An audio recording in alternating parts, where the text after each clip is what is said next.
think about Reverend Martin Luther King Jr. without thinking about love.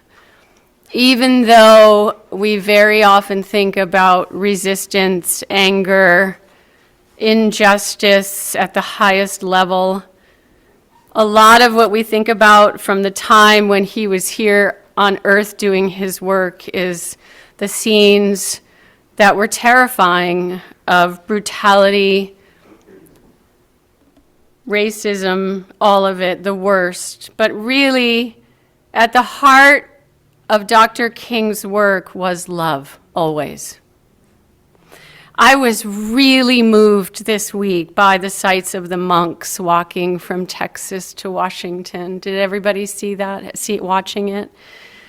They're about 24 or so, and they're walking 2,300 miles for peace. So beautiful. And I loved hearing one of them say, "This is not a protest. This is a meditation." Even just thinking about it makes me feel softer, makes me feel a sense of peace.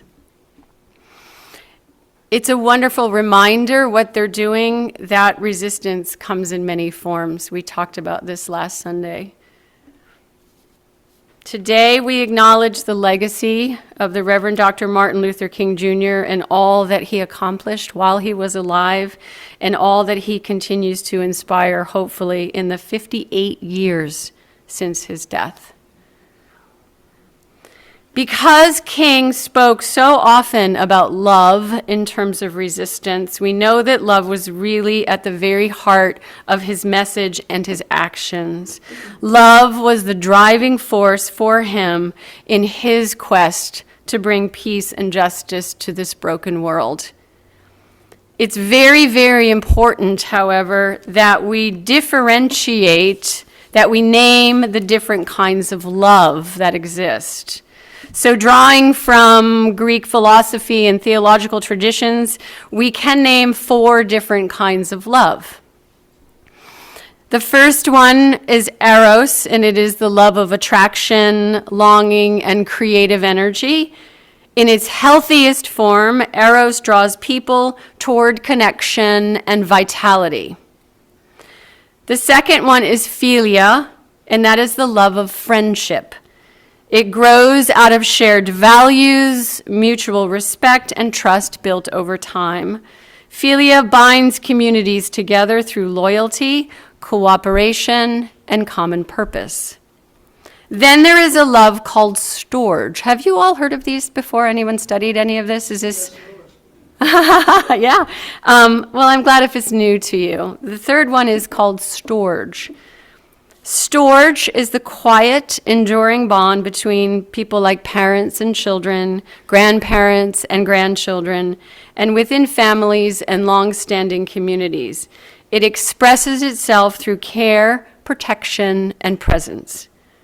And the fourth one is called agape.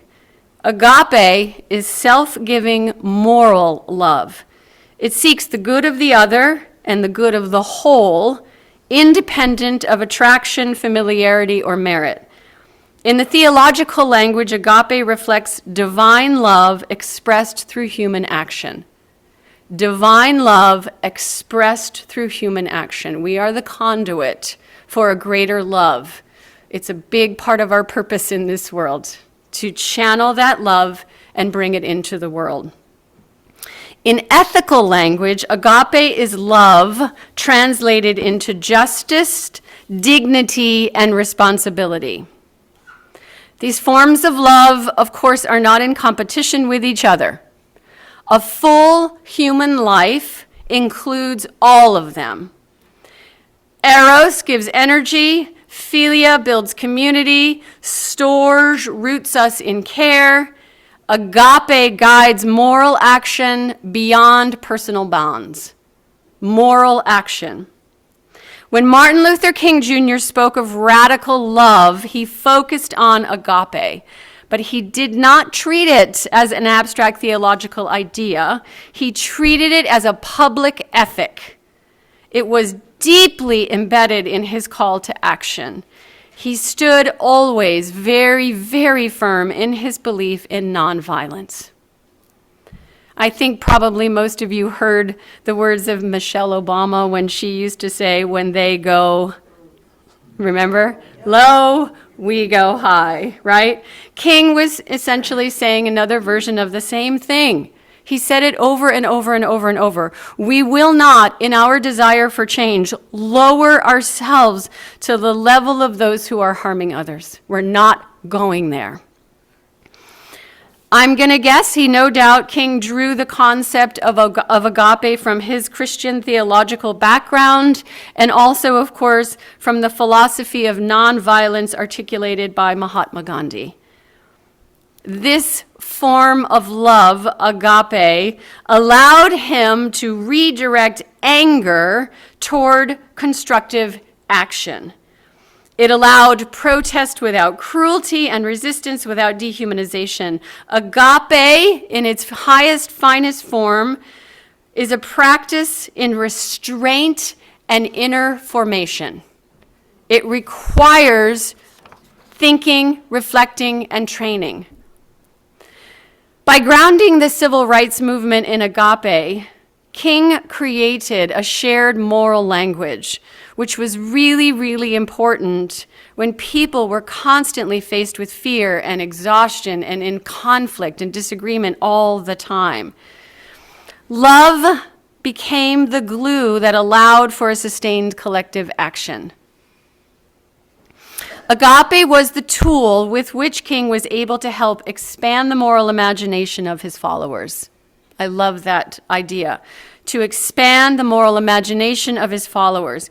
King specifically asked people to see opponents not as enemies to be defeated, but as neighbors together living inside unjust systems. It's miraculous when you think about it. Not as enemies, but as neighbors together existing within unjust systems. Agape, this self-giving moral love, showed up in how King spoke, how he marched, how he negotiated, and how he endured suffering without surrendering to bitterness. And I'm going to guess, too, that agape sustained him through the threats, through the imprisonment, and through the constant risk that he endured in his lifetime. In his sermon called Loving Your Enemies, King insisted that agape love is the path to justice and peace. He said, "When I speak of love, I am not speaking of some sentimental and weak response. I am speaking of that force which all of the great religions have seen as the supreme unifying principle of life. Love is somehow the key that unlocks the door which leads to ultimate reality. Love is somehow the key that unlocks the door that leads to ultimate reality." Agape is a demanding love that shapes character and public responsibility, and one that continues to challenge us to live up to its promise. It should remind us that we are all connected as one. King's legacy calls us to practice a love that confronts harm and protects dignity. We are called to love the enemy, and boy, is this the hardest thing on earth to do. If you think about it in terms of your own life and the people that you don't like or the people that drive you crazy, let alone the greater forces of darkness in this world, choosing to love someone who drives you nuts for whatever reason, someone who thinks differently than you, loving someone who has made your life difficult in some way, to choose love in the face of adversity, this is hard work. Has anyone ever tried it? Love instead of resistance, love instead of retribution, love instead of wanting to get even, love instead of wanting to be right. It's the work of a lifetime. Theologian Richard Rohr, who started the Center for Action and Contemplation in New Mexico, someone whose work I greatly admire, has spoken on the subject. He said, "Far from being the pious injunction of a utopian dreamer, the command to love one's enemy is an absolute necessity for our survival." Well, he puts it straight. The command to love one's enemy is an absolute necessity for our survival.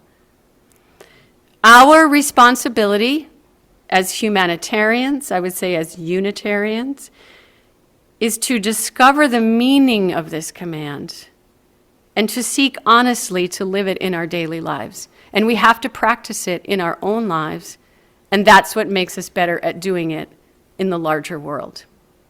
You could even begin today. Identify one person in your life that's hard to love and meet the situation with only love. King preached nonviolence on the grounds that we are all united, that we are all children of a higher power, of a universal love. And many of us trust in this idea that all of life is connected. But what it means is that we do not get to pick and choose who is and isn't inside that web. It's everything and everyone.